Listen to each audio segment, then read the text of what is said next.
प्रदोष सोमवार एक ही दिन पड़ रहा है। यहाँ के लोग त्रिवेणी का स्नान करने के लिए प्रयाग जाते हैं, पर मेरे भोलेनाथ ने पूरी त्रिवेणी यहीं बना दी है। सोमवार की प्रदोष पड़ती है तो शंकर भगवान कैलाश पर निवास करते हैं। हमारे यहाँ कहते हैं सोमवार की जो प्रदोष पड़ती है वो इच्छा पूर्ति करती है। मान लो आप प्रदोष का व्रत नहीं कर सकते, आप अगर व्रत नहीं कर सकते तो प्रदोष के दिन, प्रदोष काल में शाम का समय सूर्यास्त का कुछ पल, कुछ घड़ी के पहले से लेकर बाद तक का प्रदोष काल के अंतर्गत आप शंकर जी के मंदिर में जाकर 1 लोटा पानी 5 बेलपत्र भी अगर समर्पित करते हैं तो संपूर्ण प्रदोष का फल आपके भाग्य में प्रबल हो जाए। एक निवेदन सभी श्रोता बहन भाइयों से, कथा आस्था चैनल पर जो सुन रहे हैं, फेसबुक यूट्यूब पर जो सुन रहे हैं और पंडाल में बैठकर जो सुन रहे हैं, जिस दिन दिल से हारो ना, थोड़ी तकलीफों में अगर घिर जाओ, तकलीफें आ जाए, कष्ट आ जाए, तकलीफें जिस दिन तुम्हारे भीतर बहुत ज्यादा मात्रा में आ जाए, उस दिन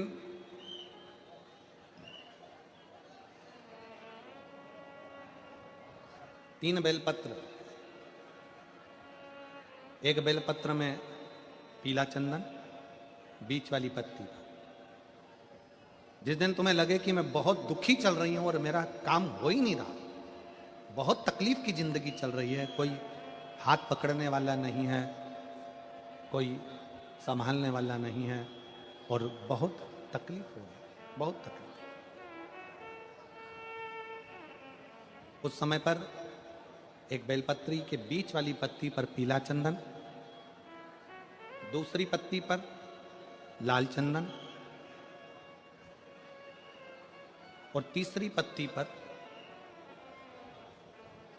11 चावल गीले, पानी में उसको थोड़ा सा भिगो लें या धो लें, 11 चावल गीले शिव जी की उस पत्ती पर रखें। सबसे पहला पीला चंदन का बेलपत्र, दूसरे नंबर पर लाल चंदन का बेलपत्र, तीसरे नंबर पर जो 11 चावल आपने धोकर रखे हैं वो हाथ की हथेली में रखना है और हाथ की हथेली में रखकर अपनी कामना कर कर भगवान शंकर से विनय कर कर पंचाक्षर मंत्र नमः शिवाय या षडाक्षर मंत्र ओम नमः शिवाय या श्री शिवाय नमस्तुभ्यम बोलकर उस बेलपत्र पर सीधे हाथ में रखकर उल्टे हाथ का स्पर्श कर कर बाबा से अपने मन के भाव कहकर शंकर के शिवलिंग पर उसे समर्पित कर दीजिए। 1 ही लोटा जल, जहां से जल बहता है अशोक सुंदरी वाली जगह, 1 ही लोटा जल, जहां से जल बहता है उस जल बहने वाली जगह पर 3 बार उस जल को अपनी कामना कर कर श्री शिवाय नमस्तुभ्यम या पंचाक्षर मंत्र या षडाक्षर मंत्र बोलकर 3 बार उस स्थान पर गिरा दीजिए। गिराने के बाद में बाबा से विनय कर कर अक्षत वाली जो बेलपत्र है, एक बेलपत्र और एक अक्षत उसमें से अपने लिए लेकर आ जाओ। उसको 2 महीना 3 महीना अपने घर में रखिए। जितना भी दुख है धीरे धीरे बाबा समाप्त कर कर खुशियां घर में लेकर आता ही है। दुख समाप्त होगा, खुशियां घर में आएगी जरूर। जो बेटियां ससुराल में दुखी हैं, बहुत कष्ट में हैं, या आपस में सामंजस्य पति पत्नी का नहीं बन रहा है या कोई विवादित वाली बात है, तो निवेदन है तलाक पर बात को लेकर मत जाना। एक बार बाबा देवाधिदेव महादेव का एक भाव जरूर प्रकट करना। महाराज श्री अवधूतेश्वर महादेव का नाम लेते। कौन से महादेव? अवधूतेश्वर महादेव का नाम लेकर थोड़ी सी मूंग, हरी जो मूंग होती है, उस मूंग को गला लीजिए पानी में। गलाने के बाद में उस मूंग को शिव मंदिर में ले जाकर भगवान जो नंदीश्वर विराजमान होते हैं वहां रखकर 7 बेलपत्र उस मूंग पर चढ़ा दिया। चढ़ाकर बेलपत्र मेरे देवाधिदेव महादेव को अवधूतेश्वर महादेव के नाम से समर्पित कर दीजिए। वो मूंग उठाकर गौशाला में या आपके रोड पर कोई नंदी दिख जाए या गौशाला में कोई नंदीश्वर हो तो उस नंदी को वो मूंग खिला दीजिए थोड़ी सी। 3 या 4 प्रदोष करोगे, तलाक तक बात नहीं पहुंचेगी, आपस में प्रेम बढ़ जाएगा, बेटी को सम्मान मिलना प्रारंभ हो जाएगा और टेंशन समाप्त हो जाएगा, परिवार नहीं टूटेगा। जिस महीने में जो प्रदोष पढ़ा करे, जब प्रदोष पड़े, बन सके 1 बेलपत्र, बन सके 5 बेलपत्र, शमी पत्र, हरा मूंग बेलपत्र, एक कलश के अंदर थोड़ा सा पानी लेकर 1 बेलपत्र, हरा मूंग, शमी पत्र डालकर और उसमें थोड़ा सा गुड़ डालकर भगवान शिव का स्मरण कर कर प्रदोष काल में, मान लो कोई काम आपका बहुत जरूरी है, बहुत दिनों से आप थक गए हैं, नहीं हो रहा, कर्जा बढ़ रहा है, धन नहीं आ रहा, व्यापार नहीं चढ़ रहा, या कोई समस्या बहुत प्रबल है, कोई एग्जाम में बैठ रहे हो नहीं हो रहा, परीक्षा भी दे दी है, रिजल्ट आने ही वाला है, तो भी प्रदोष काल में, प्रदोष के समय वो जल मूंग, शमी पत्र और बेलपत्र और गुड़ का शंकर के शिवलिंग को समर्पित करना प्रारंभ कर दो। 2 या 3 प्रदोष करोगे, बाबा आपकी मनोकामना शीघ्र पूर्ण कर देगा। 2 या 3 करो, बाबा करें। बहुत तकलीफ है, दुख की जिंदगी चल रही है, कोई परिवार में बेटे हैं, बहुएं हैं, बेटियां हैं, सब प्रयास कर रहे हैं, बेटे भी प्रयास कर रहे हैं, बहू भी प्रयास कर रही है, बेटी भी प्रयास कर रही है कि मुझे कोई अच्छा जॉब मिल जाए, मैं उन्नति की सीढ़ी पर चढ़ जाऊं, मैं बहुत आगे बढ़ जाऊं। और बेटा बेटी बहुएं अगर आगे नहीं बढ़ पा रही है तो शिव महापुराण की कथा कहती है कि एक कार्य करिएगा, एक बेलपत्र लीजिए और 7 चावल के दाने इस बेलपत्र के मध्य वाली पत्ती पर रख लीजिए। जो बेटा बेटी बहुत प्रयास कर रहे हो, बहुत कंपटीशन एग्जाम दे रहे हो, बहुत मेहनत कर रहे हो और उसके बाद भी बहुओं का, बेटियों का, बेटों का अगर कहीं जॉब नहीं लग रहा और कहीं सिलेक्शन हो ही नहीं रहा और बहुत हार चुके हैं, तब एक बेलपत्र 7 चावल के दाने मध्य पत्ती पर 7 चावल के दाने, एक घिसे हुए चंदन की गोली, पीला चंदन को घिस कर उसकी एक गोली बनाई, एक गोली गोल कर शिवपिंडी जैसी, शिवलिंग जैसी गोली बनाकर उस चावल के दाने पर रख लो। एक स्थान पर रखकर घर के अंदर ही उसका पूजन कर लो।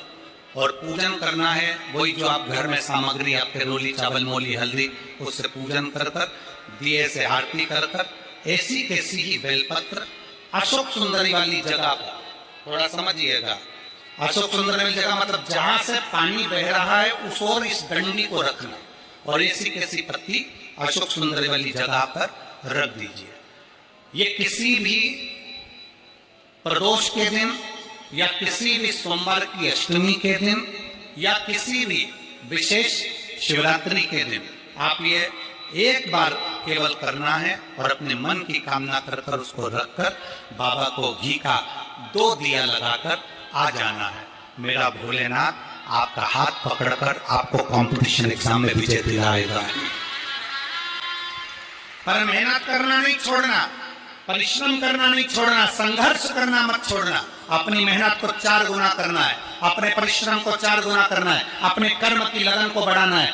जितने घंटे पढ़ाई करते थे उससे 2 घंटा और बढ़ाओ, जितनी मेहनत करते थे उससे 4 घंटा की मेहनत और बढ़ाओ और साथ में 7 अक्षत एक चंदन, पीले चंदन की एक शिवलिंग जैसी आकृति, छोटा सा शिवलिंग जैसा भाग रखकर घर में उसका पूजन कर कर, घी का दिया से आरती लगाकर, बाबा की आराधना कर कर, दिल से कामना कर कर बाबा से वो ले जाकर ऐसे के सही पत्ता अशोक सुंदरी वाली जगह, अशोक कुंज सुंदरी की जगह जानते हो? ये जो जगह है, ये जो जगह दिख रही है, मेरा निवेदन है चैनल वालों से थोड़ा इसको दिखाने का प्रयास करें। ये जो जगह है, ये शिवलिंग है, इधर शिवलिंग है, और शिवलिंग के साइड में जो जगह होती है जहां से पानी बहता है उसको अशोक सुंदरी की जगह कहते हैं। तो इस स्थान पर इस बेलपत्र को, इस बेलपत्र की डंडी पानी बहते समय, बेलपत्र की डंडी है वो पानी बहने के स्थान पर हो, उसको रख दीजिए। 2 घी के दिए लगाकर, और घी के दिए का स्मरण करें। दोनों दिए गोल बत्ती के नहीं होंगे, दोनों दिए लंबी बत्ती के नहीं होंगे। जो 2 दिए आप लगाएंगे, एक गोल बत्ती का होगा, एक लंबी बत्ती का होगा। गोल बत्ती क्या बोलते हैं यहाँ पर? फूल बत्ती। यहाँ फूल बत्ती बोलते, तो गोल बत्ती मतलब फूल बत्ती, और लंबी बत्ती, लंबी वाली बत्ती। 2 दिए लगाना है, एक जगत जननी का, एक बाबा विश्वनाथ का। दोनों दिए आप रखकर बाबा को प्रार्थना कर कर दिल से आइए, मेरा शंकर आपकी कामना पूर्ण करेगा, और पत्र व्यासपीठ पर जरूर आए अवश्य। शिव को प्रिय है पुष्प में आंक का पुष्प, जो आंकड़े का पुष्प होता है शंकर को बड़ा प्रिय है। और दूसरे नंबर पर शंकर को प्रिय है शमी का पुष्प, बहुत ध्यान देना महाराज। तीसरे नंबर पर शंकर को प्रिय है महाराज सरसों का पुष्प। सरसों होती है ना, जो राई अपन बोते हैं, सरसों बोते हैं, उसमें पीले कलर का जो पुष्प लगता है। हमारा तो निवेदन रहता है जब तक सरसों आए तो प्रयास करा करो कि सरसों के 108 पुष्प शंकर भगवान पर चढ़ाना प्रारंभ कर दो। महाराज ये पक्का है कि वर्ष भर कोई बड़ी बीमारी आपको घेर नहीं सकती अगर सरसों के फूल शिव को चढ़ रहे हैं तो। और प्रयास करना कि सरसों का जो पुष्प होता है, सरसों का जो फूल होता है महाराज, अगर कोई व्यक्ति को किडनी या लीवर से जुड़ी हुई कोई तकलीफ होती है, या किसी व्यक्ति का एक्सीडेंट हो गया होता है और उसका कोई अंग रह गया हो, कोई शरीर का कोई भाग रह गया और वो काम नहीं कर रहा हो, जैसे किसी के पांव रह जाते हैं एक्सीडेंट के बाद, किसी का हाथ रह जाता है, या कोई अंग काम नहीं कर रहा हो, वहाँ ब्लड पहुँच नहीं रहा हो, वो जगह एकदम सुन्न हो गई हो, खाली पड़ गई हो, तो उसके लिए शिव महापुराण की कथा कहती है कि सरसों के पुष्प 11 शंकर जी के राइट भाग में, जहाँ शिव जी के गण दरवाजे के द्वारपाल मणिभद्र जिस जगह पर निवास करते हैं, कौन निवास करते हैं? मणिभद्र। शंकर जी के दरवाजे के द्वारपाल हैं मणिभद्र जी। तो मणिभद्र दरवाजे के द्वारपाल में राइट भाग में मणिभद्र जी विराजते हैं। मतलब राइट भाग कौन सा हुआ? जब आप मंदिर से बाहर निकलेंगे तो राइट भाग, मंदिर में प्रवेश करेंगे जब राइट नहीं होना चाहिए, आप मंदिर से जब जाएं तो राइट भाग। मतलब आप मंदिर से राइट से जाएंगे तो शंकर जी का भी राइट हो जाएगा, क्योंकि शिव जी ऐसे बैठे हैं तो शंकर जी का भी राइट हो गया, देवता उनका भी राइट हो गया, तो राइट भाग सीधा हाथ मणिभद्र जी का स्थान। 11 सरसों के पुष्प मणिभद्र के उस द्वार पर आप रख दीजिए, और मणिभद्र के द्वार पर रखकर अंदर जाकर 108 वापिस जब आप बाहर निकल रहे हैं, ये पुष्प आप रखने के बाद एक बार बाहर जाएंगे, फिर वापिस आएंगे मणिभद्र के रखने के बाद, और अंदर जाकर 108 सरसों के पुष्प शंकर को समर्पित करेंगे महाराज। उस सरसों के पुष्प जो शिव जी को आप समर्पित कर रहे हैं उसको वापिस लेकर आएंगे, श्री शिवाय नमस्तुभ्यम बोलकर उस सरसों के पुष्प को महाराज सरसों के तेल की बोतल में उसको डाल लीजिए। शंकर भगवान को किसी भी प्रदोष में, शाम के समय प्रदोष काल में उस तेल को वापस ले जाकर चढ़ा दीजिए शिव जी को, उसको वापस लेकर आ जाइए। उस तेल का प्रयोग आप नाभि में डालिए, और जो शरीर काम नहीं कर रहा उस स्थान पर कम से कम 15 दिन 20 दिन तक उसकी मालिश करना प्रारंभ करिए। बाबा चाहेगा तो चलाने का प्रयास कर देगा और वो अंग, वो शरीर काम करने लगेगा। मणिभद्र का स्मरण, श्री शिवाय नमस्तुभ्यम, सब बोलिए एक बार जमकर, श्री अरे पहले बोल दिया, हमारे साथ तो बोलो, श्री शिवाय नमस्तुभ्यम। भगवान शिव के मंत्र का स्मरण कर कर करते सरसों का जो पुष्प है उसमें आनंद की अनुभूति है।